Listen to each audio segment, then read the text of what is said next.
this is an article that came out in CNBC. Opioid addiction is keeping a high percentage of people out of the workforce, Fed chairman says. And this is something I have been talking about probably since I've been on YouTube.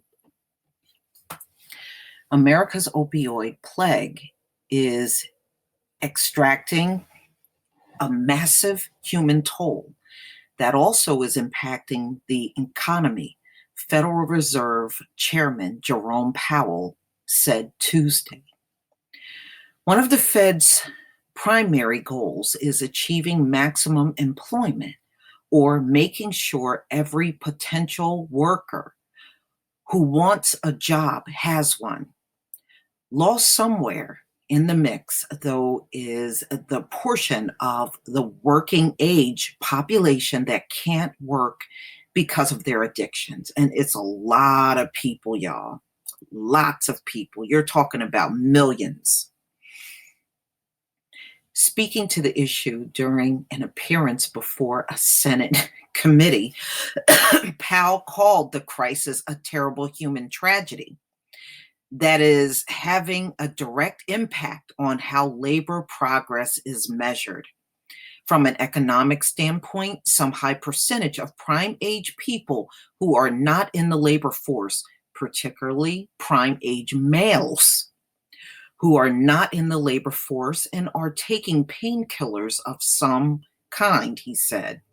Powell cited research from Princeton's economist Alan Kruger, who conducted a survey and found that 44% of men reported that they had taken some form of pain medication the previous day. It's a big number, Powell said.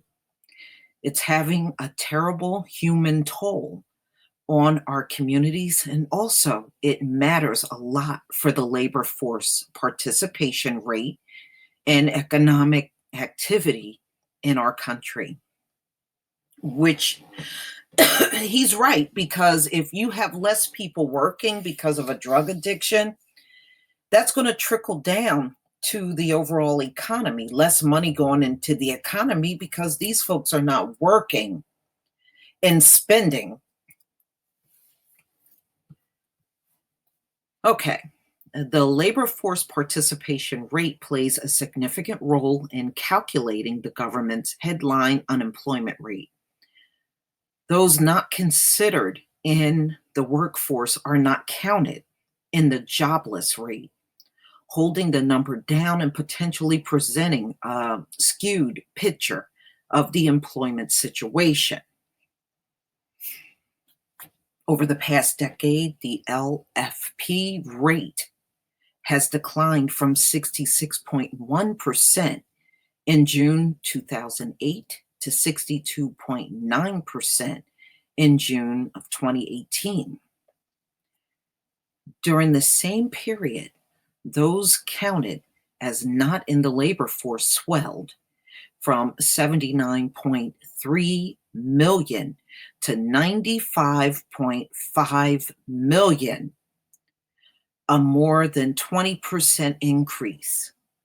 Now, ladies and gentlemen, I want you to think about what I just read. Now, they're claiming that there's what are they estimating, like 60 some odd thousand died, and we know the life expectancy dropped. Trust me, the life expectancy did not drop over 40, 50, 60, or even 70,000 people dying. It dropped because millions have died. That's the only way that would be impacted. Just from reading this, 95.5 million people that are not in the labor force. That means it's a lot of people, millions upon millions upon millions out in this society strung out on drugs. This is your proof right here.